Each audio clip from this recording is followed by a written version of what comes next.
il va falloir que Fabien s'explique, puisque incertitude face à l'avenir, peur de voir son argent bloqué en cas de coup dur avec la crise. Les épargnants se tournent moins spontanément en ce moment vers l'assurance vie. Elle est pourtant considérée comme le placement préféré des Français. Normalement, Fabien, 64 milliards d'euros ont été placés sur ce type de contrat depuis le début de l'année, mais c'est 22 milliards de moins que sur la même période l'an dernier. Alors que se passe-t-il? Est-ce encore un placement rassurant en cette période de crise? On va poser cette question à nos experts. À Vincent Kurkowicz, bonjour. Bonjour Maya. Vous êtes directeur général de bienprévoir.fr et de Prime Alliance. Et à vos côtés, Christian Fontaine, bonjour. Bonjour Maya. Vous êtes rédacteur en chef du Revenu. Alors d'abord, Fabien, avant de devoir t'expliquer, est-ce que tu peux d'abord nous expliquer en 2 mots ce qu'est une assurance vie quand même? Parce qu'il existe 2 formes de placement différents. C'est important que les téléspectateurs comprennent bien. Aujourd'hui, en fait, il y a plutôt une seule formule avec 2 compartiments. Compartiment dit fonds en euros, capital garanti, ça rapporte pas grand-chose. C'est le placement pépère. C'est le placement que je recommandais sur le long terme pour préparer sa retraite. Ouais.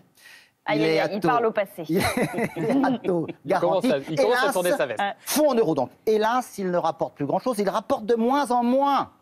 Il rapportait 5-6% il y a 10-15 ans. Aujourd'hui, c'était 1,40 l'année dernière, 1,40%. Ça va tomber à 1%. Je prévois 0,5 en 2022, etc. Mais l'inflation sera basse aussi. On ne perd pas forcément d'argent, mais ça ne rapporte rien quand même. Ça, c'est le compartiment fonds en euros. L'autre compartiment, donc, c'est ce qu'ils appellent les unités de compte. Ça veut dire la bourse. On rigole ou quoi? Les gars, déjà, assurance vie, on croit que c'est de l'assurance décès. On peut aller en bourse ou en immobilier, ou sur des fonds axés sur le pétrole, l'or, etc. C'est-à-dire c'est plus risqué. C'est le jeune foufou, c'est plus risqué. Là, c'est toi qui prends ton risque. Le capital n'est pas garanti. En revanche, sur le long terme, j'ai bien dit le long terme, le potentiel de hausse est bien plus important, surtout eu égard à la faiblesse des taux d'intérêt actuels. C'est à toi d'arbitrer. Donc il faut arbitrer. C'est pour ça aujourd'hui, avec la crise sanitaire, qu'ils se sont envolés de l'assurance vie parce qu'ils ont eu peur. C'est normal. Et ils se sont dit, quel est le placement le plus sécurisé au monde? En tout cas en France, c'est le livret A qui est garanti d'une certaine manière par l'État. Tandis que les assurances, s'ils font faillite, on peut avoir quelques problèmes. Mais ils reviendront sur l'assurance vie. Je vous le garantis. Et puis, on peut plus, enfin, c'est pas qu'on peut plus vraiment arbitrer comme on veut, mais avec la crise quand même et les rendements qui baissent, les banques, elles veulent plus qu'on mette uniquement de l'argent sur les fonds en euros. Il demande qu'une partie soit versée sur les unités de compte. Donc, ça devient quand même un petit peu plus risqué, non? En tout cas, à court terme. Alors, c'est vrai que c'est un peu plus compliqué. Il faut le reconnaître quand même, l'assurance vie. Bon, l'assurance vie, c'est quand même un placement populaire. Ça concerne environ 30 millions de Français. Donc, tous les Français ne sont pas partis de l'assurance vie. Mais c'est vrai que par rapport au livret A, le livret A, c'est quoi? Avec un petit clic de souris, vous prenez votre portable, vous transférez quelques centaines d'euros, quelques milliers d'euros de votre compte à vue vers votre livret A. C'est très simple. Et puis en plus, si à un moment donné, vous avez besoin d'argent, c'est-à-dire de retirer, de puiser dans votre livret A, parce que vous pensez que les impôts vont augmenter, parce qu'il faut remplacer la machine à laver, etc., ça se fait très facilement. L'assurance vie, c'est vrai, disait Fabien, ça peut rapporter beaucoup, beaucoup plus, mais c'est un petit peu plus contraignant. Si on a besoin de son argent, il faut anticiper quelques jours. Voilà, quelques jours, dans les meilleurs des cas. Voilà, Mood, Fabien, quelques jours, dans les meilleurs des cas. Parfois une semaine. 15 jours. Bon, parfois une semaine. Mais il y a quand même la promesse de gagner beaucoup plus. Parce que le livret A, aujourd'hui, c'est 0,5%. 0,5%, ça veut dire que c'est moins que l'inflation. Ça veut dire qu'avec un livret A... Moins que la hausse des prix. Voilà. On perd de l'argent. Soyons vraiment, on perd de l'argent. Voilà. À la fin de l'année, sur votre livret A, si vous n'effectuez aucun versement, comme vous allez profiter de ce taux d'intérêt à 0,5, vous aurez plus d'argent sur votre livret A. Mais comme les prix des biens et services auront davantage augmenté, vous pourrez acheter moins de choses. C'est quand même pas très satisfaisant. Oui, mais les gens se disent, bon, c'est un minimum, au moins je suis tranquille, je prends pas de risques. Et puis surtout, c'est vrai que l'assurance vie paraît moins intéressante ces temps-ci. Est-ce que c'est encore un bon placement pour vous? Je pense que c'est toujours un très bon placement. C'est surtout une enveloppe fiscale qui permet de faire énormément de choses. Les Français ont une préoccupation pour la transmission de leur patrimoine. C'est la meilleure solution, l'assurance vie, pour transmettre dans de très bonnes conditions son patrimoine.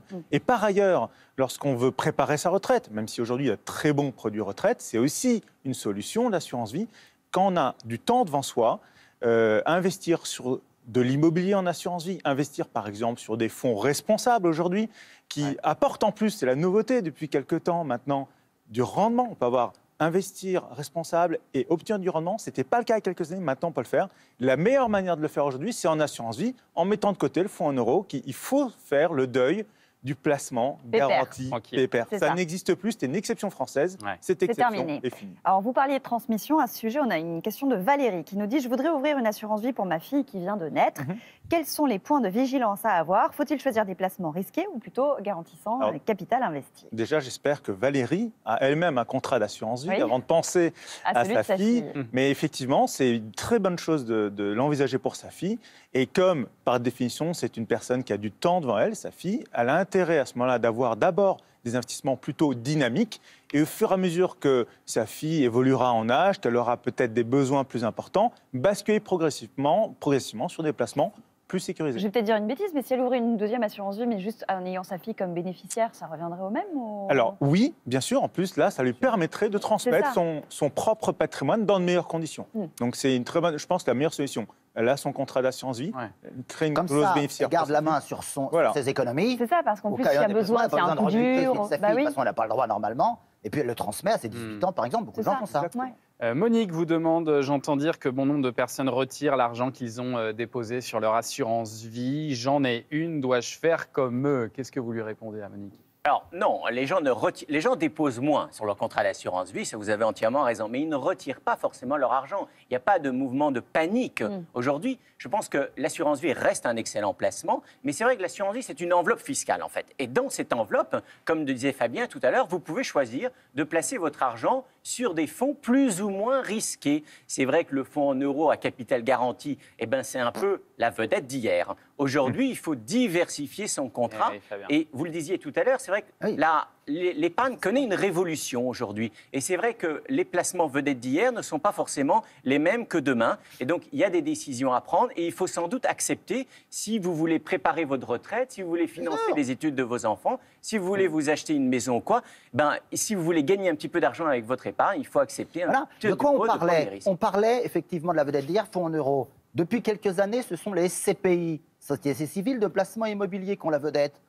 Ça rapporte 4-5%, ça variait peu. Plus compliqué, hein. En assurance vie, il y a d'autres problématiques. Mais enfin, non, ça se souscrit très simplement à partir de quelques centaines d'euros.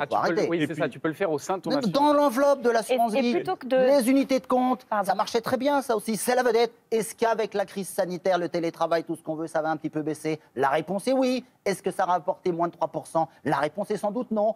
Voilà une des vedettes intéressantes du jour. Et ça, on peut refaire des arbitrages sur son contrat d'assurance vie à n'importe quel moment? À n'importe quel moment. On peut décider, par exemple, de basculer des fonds en euros qui sont finis et d'aller sur de l'immobilier. Par exemple, aujourd'hui, les bureaux, certes, il peut y avoir débat, mais il y a la logistique.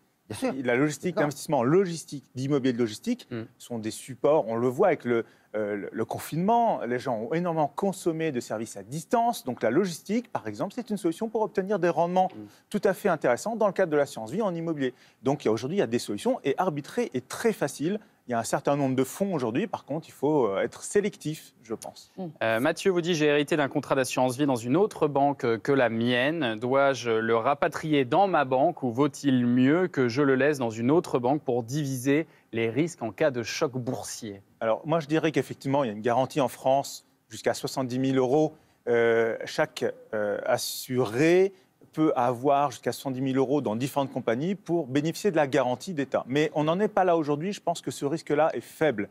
Ceci dit, il est difficile aujourd'hui d'envisager de transférer. Donc moi, je dirais à cette personne, gardez ce contrat d'assurance vie dans cette compagnie d'assurance et éventuellement, ouvrez un autre contrat d'assurance vie pour mutualiser... Alors, sur le plan strictement en fait, juridique, on ne peut pas vraiment hériter d'un contrat d'assurance vie. Donc, elle va profiter de l'argent. Et là, la question est de savoir, est-ce que cet argent, est-ce qu'elle doit le consommer ou est-ce qu'elle veut le laisser dans la même compagnie où, je dirais, le contrat d'assurance vie était ouvert au préalable. Là, et forcément, l'assureur, il sera d'accord. Mais elle peut très bien décider de le rapatrier dans sa banque. Je pense que ce qui est important en matière d'épargne, c'est de diversifier, bien sûr, et puis d'avoir de l'argent un peu dans plusieurs établissements, ce qui permet ensuite de mettre en concurrence et puis d'en obtenir davantage de son banquier ou son assureur. Il y a quelque chose qui est très important. On oublie qu'un contrat d'assurance vie de plus de 8 ans, c'est comme un bon vin, ça se bonifie. Ne fermez pas un contrat d'assurance vie qui a plus de 8 ans parce que vous avez le dispositif fiscal que vous ne récupérerez pas tout de suite si vous ouvrez un nouveau contrat d'assurance vie. Alors, comment ça se passe quand on bénéficie en succession d'un contrat d'assurance vie? Ça intéresse beaucoup de nos téléspectateurs qui s'interrogent là-dessus. C'est votre cas, Philippe. Bonjour et bienvenue dans La Quotidienne. Vous avez une question pour nos invités. On vous écoute. Oui, bonjour à tous. Je vous appelle parce que mon oncle est décédé au mois de juillet dernier et j'étais bénéficiaire d'un contrat d'assurance vie, co-bénéficiaire, il y avait 2 bénéficiaires. Et donc, la compagnie d'assurance m'a envoyé toute une série de documents. C'est d'ailleurs assez lourd à gérer parce qu'il y a 5 documents différents. Mais le plus important, c'était la déclaration partielle de succession. C'est un document que je dois renvoyer, que je dois signer et renvoyer au fisc. Et sur ce document, il y avait une erreur. C'est-à-dire il y avait une somme très importante sur la case des versements effectués après 70 ans, qui sont donc imposables. Et il y avait une erreur sur ce formulaire, donc je les ai appelés et ils m'ont expliqué que je ne suis pas un héritier réservataire et donc ils ne peuvent pas me donner aucun renseignement sur ce contrat. Et mon oncle n'était pas marié, n'avait pas d'enfant, et il n'avait plus de frères et sœurs, donc je suis son seul parent et il n'y a personne d'autre que moi qui peut demander ce renseignement, mais il n'y avait rien à faire. La compagnie d'assurance a refusé de me donner ces renseignements. Alors il y a un écart important de l'ordre de 50 000 euros. Donc, on comprend qu'il en soit préoccupé. Philippe, est-ce qu'il y a une solution pour lui? Il y a une solution. Je pense que Philippe doit absolument passer par l'écrit formel, dès à présent, appuyé par son notaire, même si la banque dit que son notaire ne peut pas se prononcer. Il faut absolument que... C'est ce qu'il a fait, voilà, c'est ce qu'il a fait. Mais il faut le faire par écrit avec recommandé. J'ai cru comprendre que jusqu'à présent, c'était des emails, des coups de téléphone. Là, il faut passer un peu à l'attaque. Et la banque a des moyens que cette personne n'a pas. Donc la banque doit faire face à ses responsabilités, ou la compagnie d'assurance pour être plus précis, et en passant par des écrits formels, elle va être obligée d'investiguer la compagnie d'assurance pour voir les versements qui ont été faits, parce que ce monsieur a besoin de faire des déclarations fiscales. Aujourd'hui, il n'est pas en mesure de faire ses déclarations fiscales, ça peut le mettre dans une situation délicate.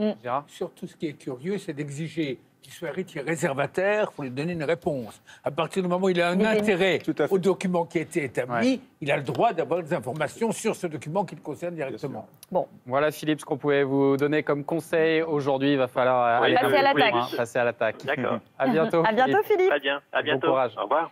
Question de Natacha. J'ai 61 ans. Quel choix est le plus judicieux? Faire l'acquisition d'un logement ou bien placer mon argent dans une assurance vie?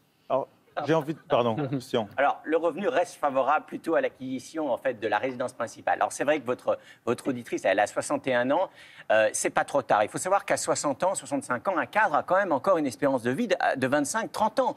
Donc, c'est vrai que c'est une façon un petit peu de sécuriser son avenir. Tout le monde sait très bien que les retraites, elles ne vont pas forcément augmenter aussi vite que l'inflation dans les années à venir. Oh non. Et donc, c'est vrai que je dirais, de réduire un peu son budget logement, ne plus avoir chaque mois à décaisser un logement, c'est plutôt quand même quelque chose de rassurant. Donc j'aurais plutôt tendance à conseiller à votre auditrice d'acheter sa résidence. C'est vrai qu'on dit souvent que c'est un âge charnière, alors plutôt 70 ans, on dit que c'est un âge charnière pour l'assurance vie. Effectivement, parce que les dispositions fiscales, notamment au niveau de la transmission, sont plus favorables avant 70 ans qu'après, même s'il y a des avantages après 70 ans, mais qui sont des abattements qui diminuent dans le cas de la transmission. Maintenant, je dirais que même après 70 ans, ouvrir d'autres contrats d'assurance vie, c'est peut-être d'ailleurs le bon conseil qu'on peut fournir. Maintenant, sur la résidence principale, je souscris complètement, mais j'ai envie de dire que si cette personne a déjà sa résidence principale, elle peut mixer et l'assurance vie et l'autre placement préféré des Français, la pierre, valeur refuge actuellement, en le faisant dans le cadre de l'assurance vie. Voilà. Très bien. J'ai 46 ans, je veux préparer ma retraite. J'hésite entre souscrire un contrat d'assurance vie et ouvrir un plan épargne retraite. Que me conseillez-vous? C'est une question qui revient souvent, non, là-dessus? Tout à fait. Surtout en ce moment, parce qu'on approche de la fin de l'année, c'est le moment pour bénéficier de l'ensemble des abattements des éventuellement 3 dernières années ou des réductions fiscales qu'on peut avoir sur le PER, le nouveau plan épargne retraite. Alors je dirais que le plan épargne retraite n'est pas l'ennemi de l'assurance vie. Le plan épargne retraite, on l'ouvre 15 ans avant la retraite. On envisage avec ce plan d'avoir des revenus plus tard. On prépare les revenus de demain en payant un peu moins de fiscalité aujourd'hui, parce que généralement les gens sont lourdement taxés. Maintenant, ils le sont un peu moins au moment où leurs revenus baissent. Et après, ils peuvent avoir un contrat d'assurance vie plutôt pour préparer la transmission. Oui, parce que le PER, le plan d'épargne retraite, l'argent est bloqué jusqu'à l'âge de la retraite. C'est ça. Et après, il revient sous forme de rente. C'est un peu inquiétant. Bah oui, on peut faire en cas de coup dur, qu'est-ce qu'on fait? Ouais. Tu peux pas Avantage sortir. assurance vie de ce côté-là. Ouais. L'assurance vie reste quand même beaucoup plus souple. Alors, Oui, c'est ça. le PER, oui, Évidemment. si vous êtes très imposé, mais tout le monde n'est pas un taux marginal d'imposition à 41, 45%. C'est vrai que c'est complémentaire, entièrement d'accord, mais peut-être l'assurance vie, et 2, le PER en complément si vous êtes très taxé. Quoi. Il ressort sous forme de rente, en fait, c'est ça, une fois qu'on a... En capital. ou Non, ça c'est capital. pas C'est décidé. la nouveauté. Mais malgré tout, il faut attendre l'âge de la retraite. Quoi. Et je dirais quand même une nouveauté dans le plan épargne retraite, vous pouvez sortir par anticipation, par exemple, si vous voulez justement L'achat acquérir d'un votre logement, résidence voilà. principale. Un point de plus pour l'assurance vie, on le note bien, ce sera décompté. J'ai une assurance vie, nous dit Huguette, mais je n'ai pas désigné mes 2 enfants. Dois-je le faire impérativement? Par ailleurs, ma fille vit à l'étranger. Comment cela se passera-t-il lors de mon décès? Qu'est-ce que vous répondez à Elle n'est pas forcée de mettre ses enfants en bénéficiaire. Alors, il faut peut-être rappeler quand même que l'assurance vie est ce qu'on appelle hors succession. Hein. Donc, c'est-à-dire que le capital qui est inscrit en compte le jour de votre décès, il ne va pas à vos héritiers au sens du Code civil. Hein. Souvent, l'époux, le conjoint, les enfants, il va un peu à la personne que vous souhaitez, ou plutôt la personne dont le nom est inscrit dans ce qu'on appelle la clause bénéficiaire. Mais si on n'inscrit personne, ça va aux enfants, non?